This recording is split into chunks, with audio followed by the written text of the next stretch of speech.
Salut à tous, salut à toutes, nouvelle vidéo sur cette chaîne Bouddhisme Zen.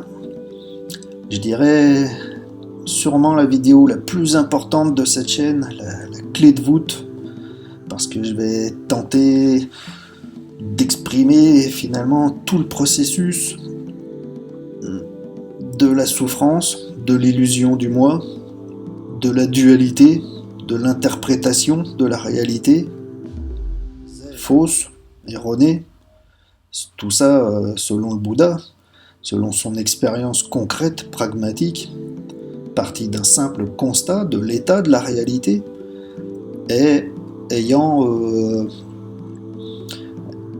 constaté la souffrance dans l'existence, ayant cherché le dépassement par une pratique spirituelle, notamment la méditation assise, et ayant réalisé ce dépassement par l'expérience, et ayant proposé la voie qu'il avait suivie, qui est donnée à tous, pour que tous puissent réaliser aussi ce dépassement de l'état des choses, de la souffrance, de la dualité. Mais avant de démarrer tout ça, cette parenthèse très nécessaire que je fais à chaque vidéo, à bien prendre en compte le fait que si je suis moine zen, je ne suis pas maître zen, que si ceci, ce n'est surtout pas un enseignement, je ne suis pas habilité à le faire, c'est pas du tout mon idée. Un simple partage depuis ma propre expérience personnelle, pour susciter peut-être des aspirations, en tout cas des interrogations chez les gens qui s'intéressent à la voie du Bouddha, qui ne la connaissent encore que très peu. Mais voilà, ce ne sont pas des enseignements, je ne suis pas maître, donc à bien prendre en compte. Parenthèse faite. Alors je dirais que ce processus complet, finalement, qui résume la voie du Bouddha, c'était déjà ce constat, que dans l'existence il y a de la souffrance, toutes multiples souffrances, toutes sortes, mais essentiellement ce que le Bouddha appelait dukkha. Dukkha, c'est un mot sanskrit qu'on interprète souvent comme l'insatisfaction, une espèce d'insatisfaction profonde, inhérente, qui de par nature n'est jamais vraiment comblée. Et tout ça vient finalement à partir des 5 sens de perception que sont la vue, l'odorat, le goût, l'ouïe, le toucher. Il y a ces 5 sens de perception qui sont la conscience finalement, simultanément. Parce que s'il n'y avait strictement aucune perception, ce serait le néant. Si rien n'était perçu, que personne n'était là pour percevoir, ce serait la non-existence, le néant. Donc on se rend bien compte qu'on n'est pas dans le néant, puisqu'on est sans cesse dans la perception, et donc dans la conscience. Si ça s'arrêtait là, ce serait déjà le nirvana, puisque ce serait simplement l'existence telle qu'elle est, l'être tel qu'il est, sans rien y ajouter, sans être quelque chose, sans être quelqu'un, mais simplement être. Et si ça s'arrêtait là, ce serait la plénitude, le nirvana. Et donc il n'y aurait pas dukkha, cette insatisfaction. Mais le processus est là, c'est-à-dire que dès qu'il y a cette perception, tout de suite il y a interprétation. Et ça, c'est l'identification. C'est cette idée du moi, d'un moi substantiel, séparé, l'ego, l'idée du je, c'est ce qui fait tout mettre en mouvement, en énergie, dans cette dynamique dualiste, ce qu'on appelle le samsara, avec toutes les souffrances, avec dukkha, cette insatisfaction profonde qu'on n'arrive pas vraiment à combler, parce qu'il y a perception. Tout de suite, il y a identification, cette idée d'un moi, et ce moi interprète toute sa perception, tout ce qui est perçu est interprété spontanément. Et comme il y a cette idée, cette identification du moi, tout est interprété de façon dualiste, tout est divisé, séparé, est quantifié, nommé. C'est là qu'on nomme les choses, les phénomènes qu'on prend séparément, de façon dualiste. Un arbre, c'est un arbre, un chat, c'est un chat, une voiture, c'est une voiture. Tout ça, c'est totalement vrai dans ce qu'on appelle le plan relatif. Mais dans l'absolu, c'est pas vraiment réel, c'est juste une interprétation. On choisit de quantifier les choses, de nommer les choses, mais surtout, malheureusement, de toujours donner des valeurs. Et ces valeurs correspondent uniquement au moi, à l'idée du moi, à l'identification, parce que ce moi, en prenant conscience de lui-même, il se définit, et dans la définition qu'il se fait de lui-même, il a ses manques, ses frustrations, ses besoins, ses envies, ses attachements, il a ses répulsions.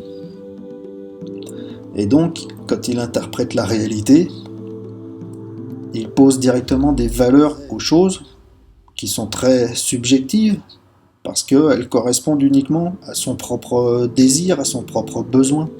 C'est-à-dire qu'il y a tout ce qui va nous attirer, tout ce qui va susciter chez nous le désir, et il y a tout ce qui va créer la répulsion qu'on aura envie de repousser.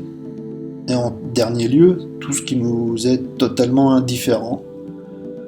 Mais on voit bien que tout ça, c'est de l'interprétation qui nous est personnelle, subjective. C'est une identification dualiste. Le moi qui se positionne par rapport à une réalité qu'il divise, qu'il sépare, qu'il dualise, phénomène par phénomène, et il va se positionner en donnant des valeurs aux choses selon ses propres besoins, ses propres désirs, ses propres intérêts finalement.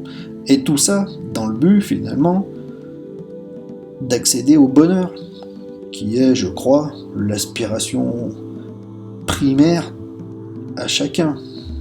C'est d'être heureux. Personne a envie foncièrement d'être malheureux volontairement et de tout faire pour ça. Je crois que tout le monde aspire au bonheur. Mais voilà, quand on est parti avec cette interprétation dualiste de la réalité, pour atteindre ce bonheur, on va faire ça depuis cette vision dualiste, et on va chercher à obtenir ce qui nous attire, à assouvir nos désirs. On va chercher à repousser tout ce qui semble contrer la réalisation du bonheur, et on va laisser de côté tout ce qui nous indiffère, parce que d'un côté ça ne nous empêche pas de réaliser le bonheur, mais d'un autre côté ça ne nous y aide pas non plus. Donc voilà, on va diviser le monde en général sur ces trois piliers. Tout ce qui nous attire, qui pourrait engendrer le bonheur, tout ce qui nous répulse, qui vient contrer cette réalisation, et puis tout ce qui sert à rien, ni contre ni pour cette réalisation du bonheur. Et donc on va chercher constamment à combler cette insatisfaction profonde, dukkha, ce manque profond, par l'avoir, en obtenant ce qui peut contribuer à notre bonheur, et par le devenir, en faisant tout ce qui nous ferait devenir autre chose, quelqu'un d'autre, qui serait plus heureux que celui qui est actuel. Et on est toujours dans cette dynamique, qu'on en soit conscient ou pas, même quand on est altruiste, même si on va vers les autres, même si on éprouve de la compassion, même bien sûr si on n'est pas renfermé dans l'ego de façon narcissique, c'est pas ce que je veux dire.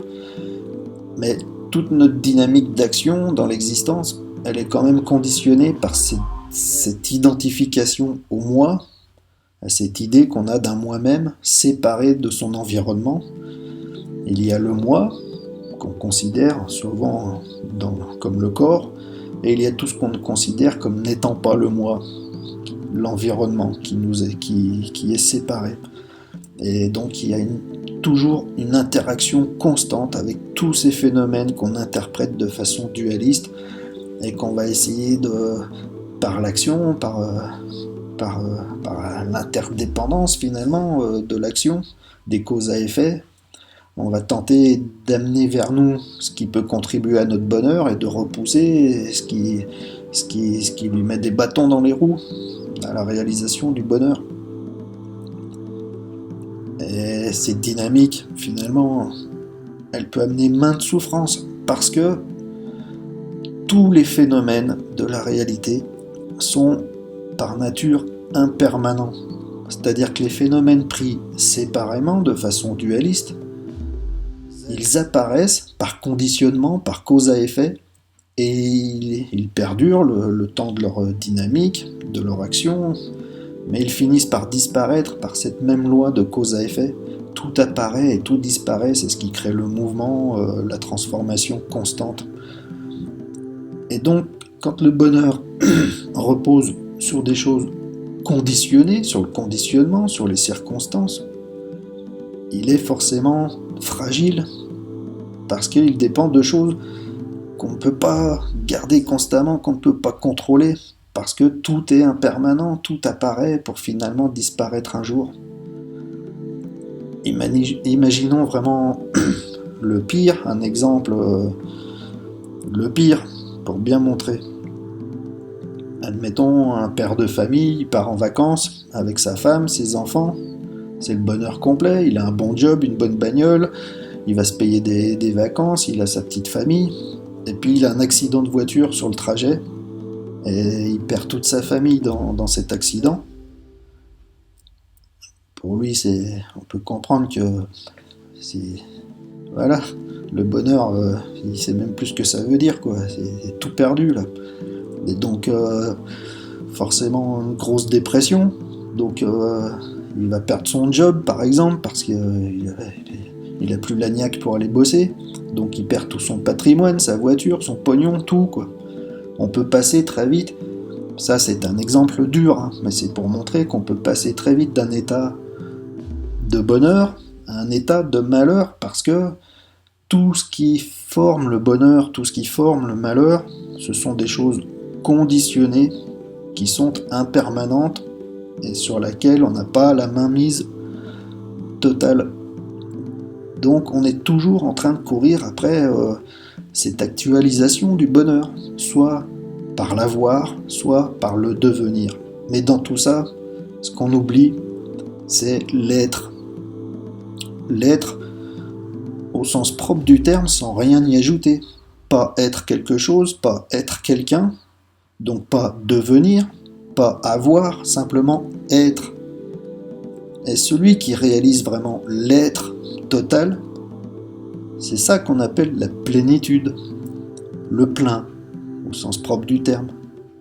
Il n'y a plus de manque dans le plein, c'est-à-dire qu'il n'y a plus dukkha, il n'y a plus cette insatisfaction profonde. Et pour réaliser cela, la voie, c'est le dépassement de cette idée du moi, de l'identification qui est séparatrice, qui est dualiste, qui divise le monde pour le mettre en image, pour le mettre en couleur, pour le mettre en valeur, pour le quantifier. Et tout, sachant que tout ça, c'est un processus vraiment illusoire. On peut comprendre par la pratique, par le zazen, par la méditation assise. Et puis si on a vraiment une vraie aspiration à réaliser la voie du Bouddha, la Bodhaishin, l'aspiration, on peut réaliser l'impermanence de tous les phénomènes, l'interdépendance de tous les phénomènes interdépendants liés les uns aux autres par une loi de cause à effet.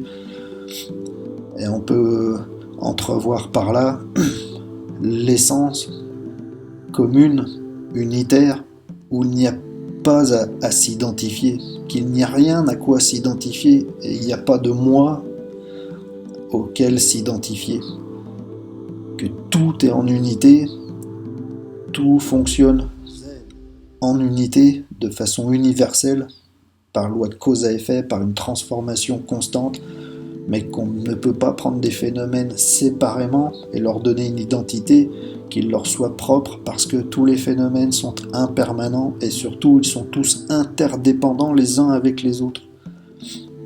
Donc si on arrive à dépasser cette idée du moi, cette identification à ce corps, on peut entrevoir notre être profond, notre nature profonde, qui est commune à la nature de toute chose. Et à partir de là, c'est la plénitude de l'être, parce qu'il n'y a plus de manque, tout est soi. Tout ce qui a été, c'est soi, tout ce qui est maintenant, c'est soi, tout ce qui sera, c'est soi. Il n'y a plus le moi, il n'y a que le grand soi, comme appellent les hindous. Et tout ça, c'est pas utopique, ça peut se réaliser. Et même si on a du mal à le comprendre par une voie spirituelle, bien que la voie du Bouddha, comme j'aime à le dire, elle est très pragmatique, elle repose sur des constats concrets de l'état de la réalité, et sur une pratique concrète qui mène à dépasser ces visions illusoires de la dualité, de l'ego et de l'identification. Toute la voie du Bouddha ne porte que là-dessus. Mais par d'autres trajectoires, on peut arriver à comprendre cette unité, notamment la physique quantique, la mécanique quantique. Si je vous invite à regarder, il y a quelques vidéos sur YouTube. Vous tapez physique quantique ou vous tapez mécanique quantique. Vous allez trouver quelques documentaires assez explicites. J'ai encore vu une émission il y a peu de temps sur Arte qui parlait du corps humain, qui finalement, quand on regarde bien, il est constitué essentiellement d'une grande partie de bactéries, les mêmes bactéries qui sont à l'intérieur du corps et à l'extérieur du corps. Enfin, même scientifiquement, on peut comprendre que tout est en unité, tout est lié dans l'univers, que rien ne se crée, rien ne se perd, mais que tout se transforme. C'est ce qu'on appelle le non-né, le non-fini, le ni commencé ni fini. Et ça, c'est l'être véritable, profond, qui existe en toute chose, de façon unitaire. Et finalement, la voie du Bouddha, elle invite à réaliser l'être qui est en nous-mêmes, mais l'être sans rien y ajouter, l'être profond, notre nature existentielle, c'est-à-dire le contraire du néant, l'existence tout simplement, mais sans devoir s'identifier puis chercher à en faire quelque chose et à devenir quelque chose à l'intérieur de ça. Ça c'est, voilà. En fait tout le processus est donc là. Il y a perception par les sens, c'est-à-dire conscience de l'existence, de la réalité, mais dès qu'il y a cette perception, tout de suite il y a identification, sujet, le moi, et de là toute l'interprétation, qui ne concerne que ce moi, qui est complètement subjective. Et le moi vit sa vie uniquement à partir de son interprétation personnelle. Donc la démarche, c'est de comprendre qu'est-ce que c'est ce moi, de le dépasser et d'entrevoir la réalité telle qu'elle est avant d'être interprétée. Voilà. Je pense que c'est un bon résumé finalement de toute la proposition du Bouddha. Moi je crois que c'est axé là-dessus quoi en fait. Sur l'identification au moi, sur toute la dualité que ça provoque et toutes les souffrances qui en découlent. Finalement quand on est en dualité, ça veut bien dire ça veut dire. Il y a deux. Il y a celui qui aimerait, qui voudrait ça, qui veut pas ça, et puis il y a l'autre qui répond pas forcément, qui va pas forcément dans le même sens.